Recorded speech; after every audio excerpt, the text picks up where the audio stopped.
नमस्कार। जैसे हम लोग पढ़ रहे थे अम्ल क्षार लवण, तो इसमें आगे बढ़ते हैं। कुछ गुणों के बारे में पढ़ चुके हैं। अब नेक्स्ट गुण क्या है पढ़ते हैं। अम्ल और भस्म की अभिक्रिया। ठीक है, क्या बोला है? अम्ल और भस्म की अभिक्रिया। हमने आपको बताया था कि भैया भस्म क्या है। भस्म एक प्रकार भस्म क्षारी है। जब जल में घुलनशील, जब जल में भस्म को घुलाया जाता है तो क्या बनाता है? क्षार बनाता है। ठीक है, तो बात कर रहे हैं कि वही अम्ल और भस्म की अभिक्रिया। जब अम्ल और भस्म की अभिक्रिया होगी तो क्या होगा? तो देखिए, सबसे पहले तो जान लीजिए, जब अम्ल और भस्म यानी अम्ल और क्षार, क्या जी? अम्ल और क्षार यानी कहने का मतलब क्या? क्षार। जब अम्ल और क्षार की अभिक्रिया कराते हैं तो उस अभिक्रिया को बोलते हैं उदासीनीकरण अभिक्रिया। और कितना प्रकार का अभिक्रिया होता है, कौन सी अभिक्रिया में कैसे क्या होता है, उसका क्या मैकेनिज्म होता है, ये सारे चीज़ों को पढ़ाया जा चुका है पहले पाठ में। ठीक है, जिसका वीडियो आपको यूट्यूब चैनल पर उपलब्ध है, उसको आप देख सकते हैं। ठीक है, अपने यूट्यूब चैनल पे।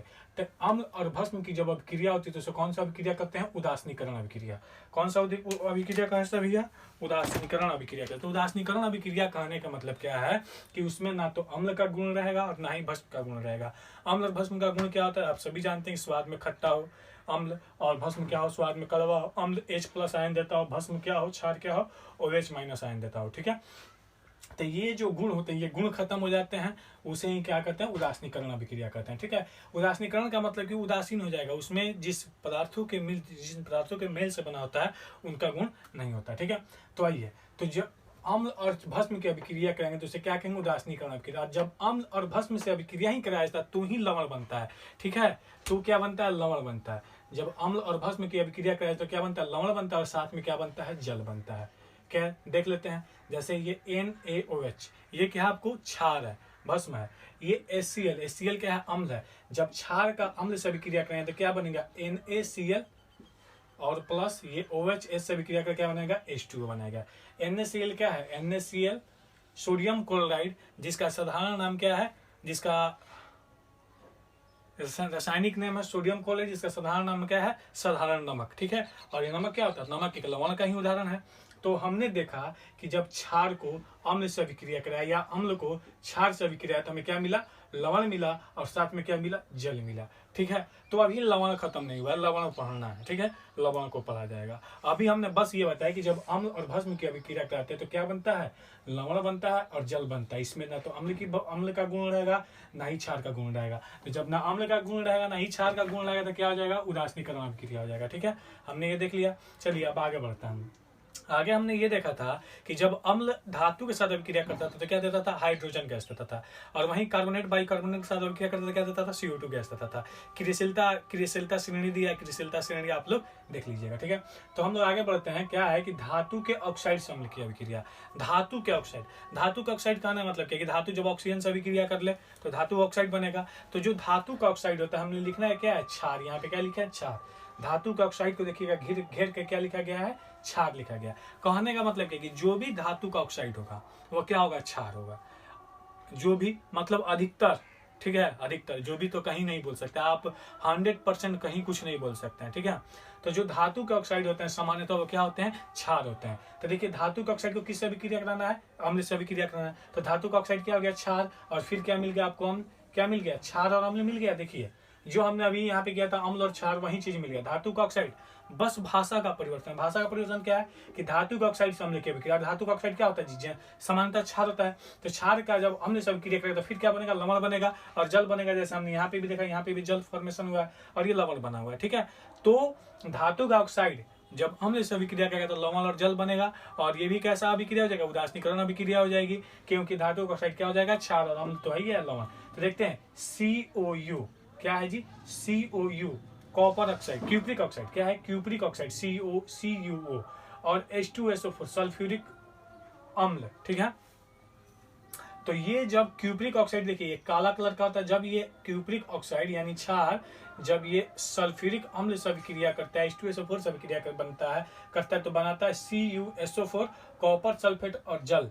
तो ये क्यूप्रिक ऑक्साइड पहले किस रंग का होता है? काला रंग का। बाद में किस रंग का हो जाएगा? नीला रंग का। गुण परिवर्तन हो गया।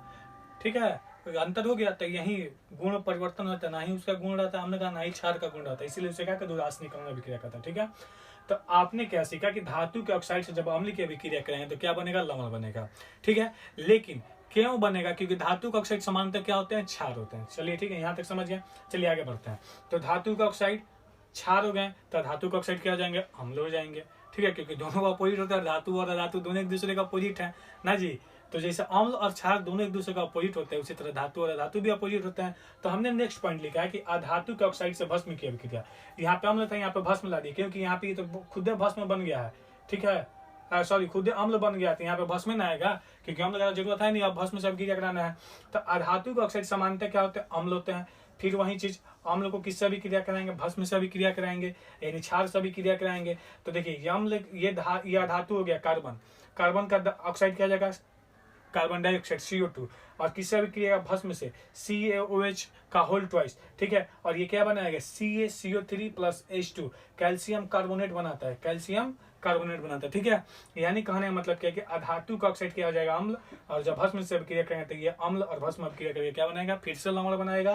कैसे बनाता है? तो ये देखिए C क्या है? अधातु है कार्बन, कार्बन का ऑक्साइड क्या हो जाएगा? CO2। जब CO2 का अभिक्रिया होगा CaOH के होल ट्वाइस से, तो क्या बनेगा? CaCO3 plus H2O।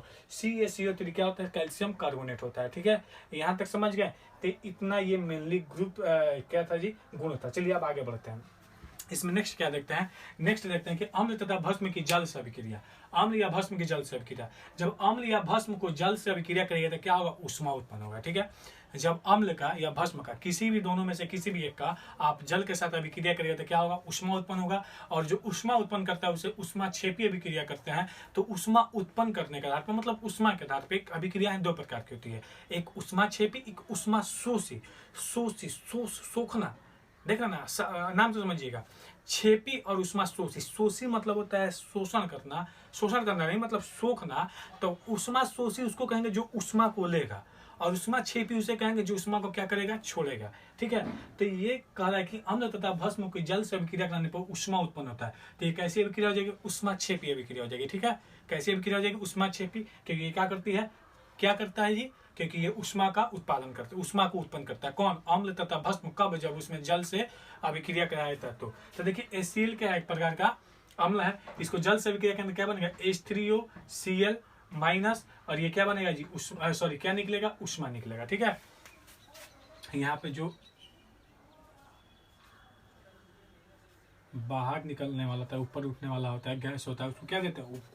ऊपर की तरफ साइन देता था। ठीक है, तो यहाँ पे जब हाइड्रोक्लोरिक अम्ल को जल से अभिक्रिया कराता है, यहाँ देख रहे हैं यहाँ पे उष्मा उत्पन्न हो रहा है। तो देखिए नोट में क्या लिखा है कि सांद्र H2SO4 में जल कभी न डाले। ठीक है, तो अभी हम आते हैं, सबसे पहले देख लेते हैं सांद्र और तनु क्या है। जैसे कि हमने आपको पहले ही बता दिया है, हमने आपको पहले बता दिया एक बार कि सांद्र और तनु क्या होता है, फिर से आपको आज बता रहे हैं सांद्र और तनु क्या होता है। सांद्र और तनु का कॉन्सेप्ट तभी आता है, कब आता है? मिश्रण पे आता है। सांद्र और तनु का कॉन्सेप्ट कब आता है जी? मिश्रण पे आता है। मिश्रण कहने का मतलब क्या है कि दो या दो से अधिक पदार्थों का मिश्रण। ठीक है, हम सांद्र H2SO4 का बात कब करते हैं? जब केवल ऐसे H2SO4 रखा जाएगा तो इसे सांद्र नहीं कहेंगे। ठीक है, ये तो केवल H2SO4 है, या उसको सांद्र भी कह सकते हैं, या खाली H2SO4 है ना। सांद्र कहने का मतलब क्या है? सांद्र कहने का मतलब होता है अधिकता दर्शाना।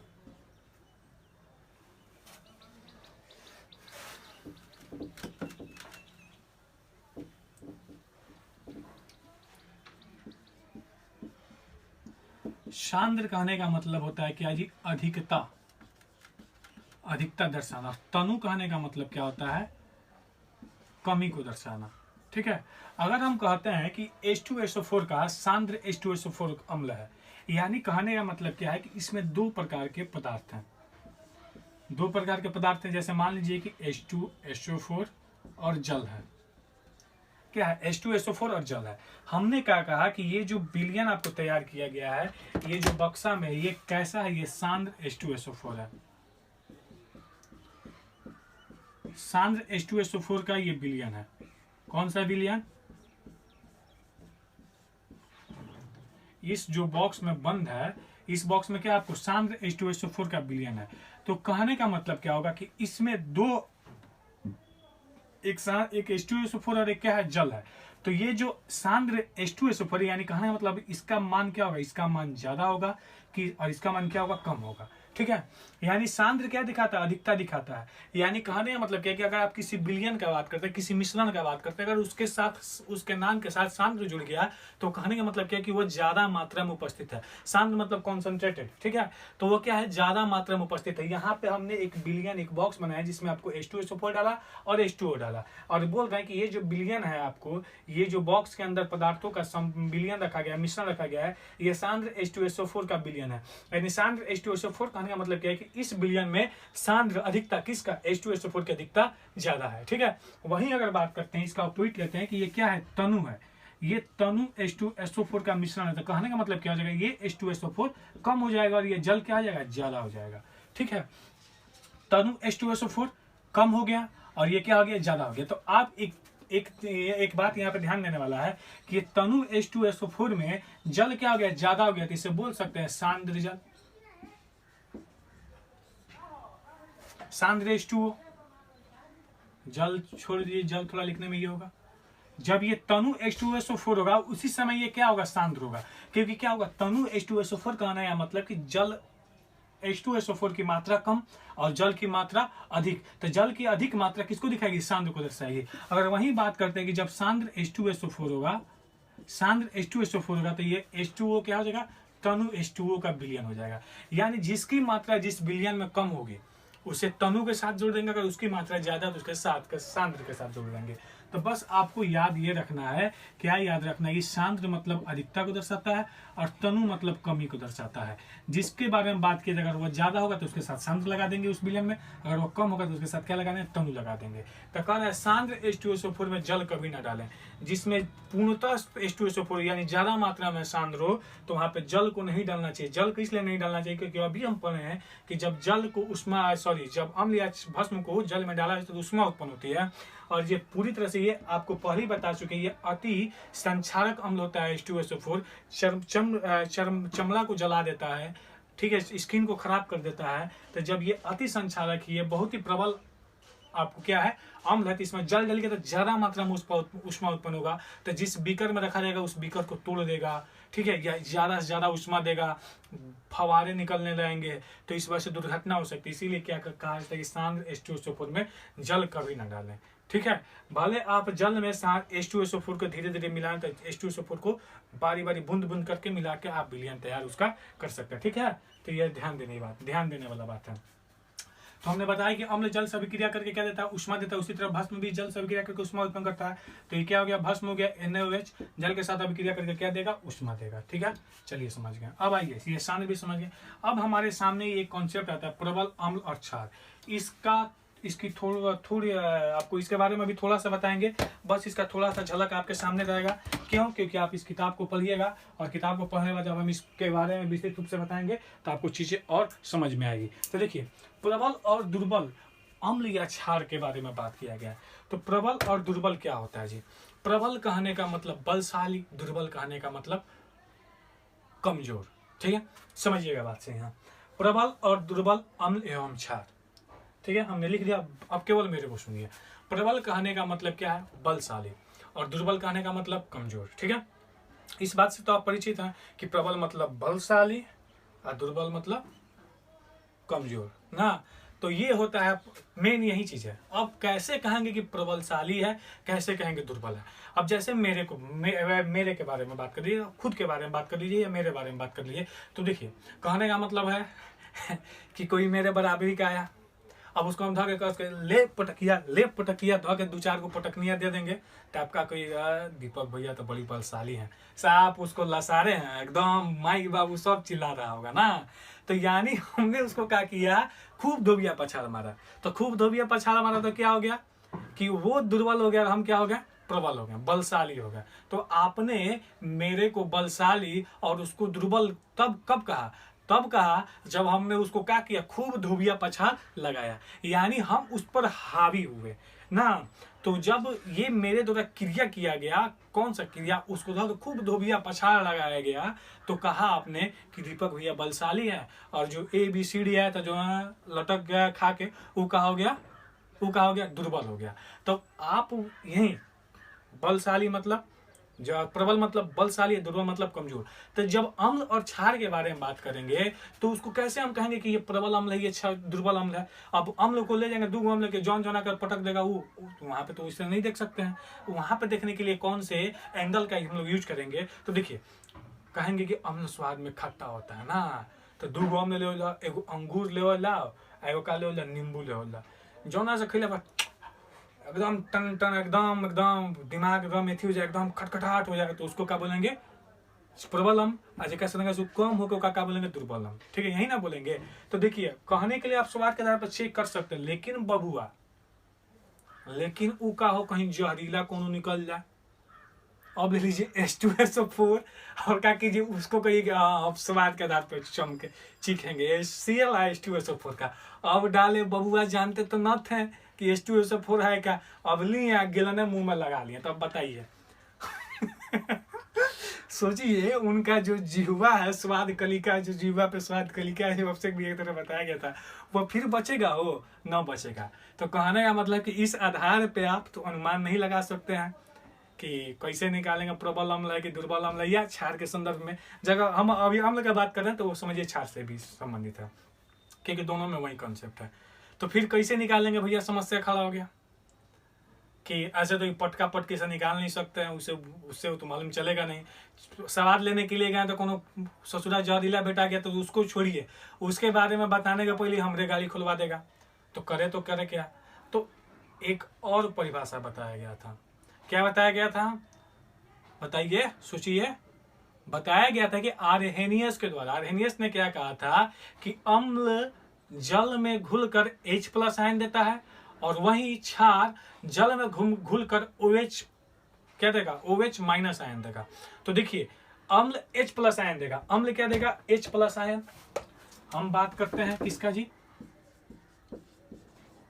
अम्ल का देगा H+ आयन, और क्षार क्या देगा,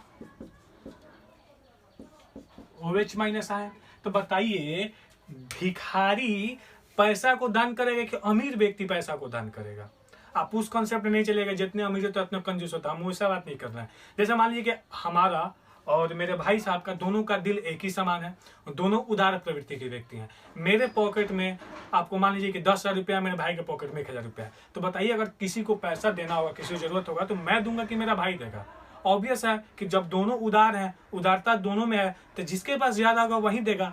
यानी प्रबल व्यक्ति जिसके पॉकेट में दम होगा, जिसके पॉकेट में पैसा होगा, वही क्या करेगा, ज्यादा पैसा डोनेट करेगा। यानी देने के क्रिया पे देने ज्यादा वही देगा जो क्या होगा, बलशाली होगा। तो जो H+ ज्यादा देगा वह क्या हो जाएगा, प्रबल आयन, प्रबल अम्ल। ठीक है, बात समझिएगा। जो क्या करेगा, जलीय विलयन में H+ ज्यादा देगा, H+ ज्यादा देगा, वो क्या होगा जी, प्रबल होगा।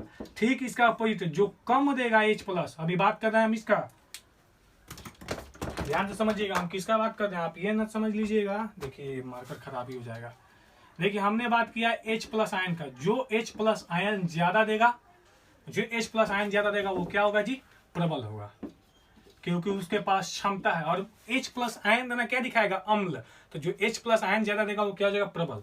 अब वही जो H+ आयन कम देगा वो क्या हो जाएगा, दुर्बल हो जाएगा। ठीक है, अब देखिए OH- के बारे में बात करते हैं। OH- जो देगा जल का जलीय विलयन में, वह क्या कहलाता है, क्षार कहलाता है। तो वह क्षार, ये जो क्षार है, ये जो क्षार है, ठीक है, ये क्षार कब, जब ज्यादा OH- देगा तो क्या कहलाएगा, प्रबल कहलाएगा, और जब कम OH- देगा तो क्या कहलाएगा, दुर्बल कहलाएगा। ठीक है, तो कहने का मतलब क्या है कि प्रबल और दुर्बल का कॉन्सेप्ट H+ आयन और OH- आयन जलीय विलयन में H+ आयन और OH- आयन को देने के आधार पे हम लोग तय करते हैं।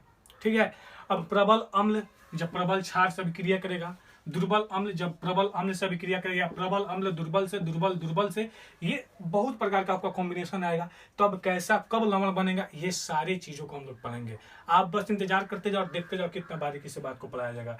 आप फिर से प्रबल और अम्ल का यहाँ पे भी समाप्त नहीं हुआ है, फिर से आपको प्रबल अम्ल और दुर्बल अम्ल मिलेगा, बस यहाँ पे आपकी किताब में दिया हुआ था तो हमने समझा दिया। ठीक है, तो वही कह रहे हैं कि जी ये जो पढ़ाया जा रहा है, आप तो देख ही रहे हैं वीडियो, ये केवल आपके 10th क्लास के लिए नहीं पढ़ाया जा रहा है, आप 10th वालों से हम बात कर रहे हैं। ये वैसे पढ़ाया जा रहा है कि जो आपको आपके आने वाले जीवन में भी काम है, तो आप इसको बढ़िया से पढ़िएगा। और जैसे जैसे हम बोर्ड पे लिख रहे हैं ना, वैसे ही नोट्स बनाइए, क्योंकि आपको समय कम लगेगा, आप बातों को जल्दी से रिवाइज करके एग्जाम में एकदम फटाफट नंबर लाइएगा, फटाफट एग्जाम दीजिएगा, जल्दी से याद रहेगा, नंबर बढ़िया आएगा, तो आप याद कीजिएगा। और अच्छा लगता है, आप लोग देखेंगे कि हिमांशु जो है वीडियो बनाते हैं, उन्होंने कैसे सम्मान दिया उसके लिए। तो और यही है हम लोगों को क्या है, जो शिक्षक है होते हैं, शिक्षकों के लिए सम्मान बहुत बड़ा उनके लिए ये क्या बोला जाएगा उसको, गुरु दक्षिणा होता है।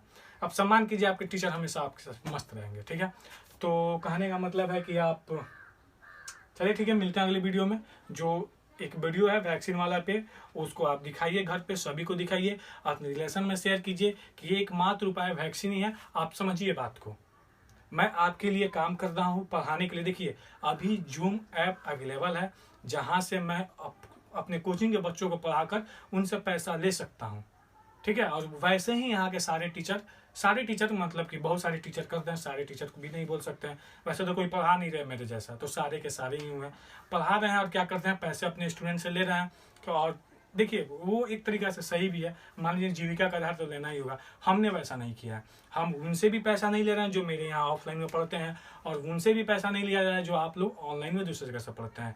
ये काम सबके लिए किया जा रहा है, क्योंकि सभी कोई एक साथ एक समय पे मुसीबत में फंसा हुआ है, ठीक है।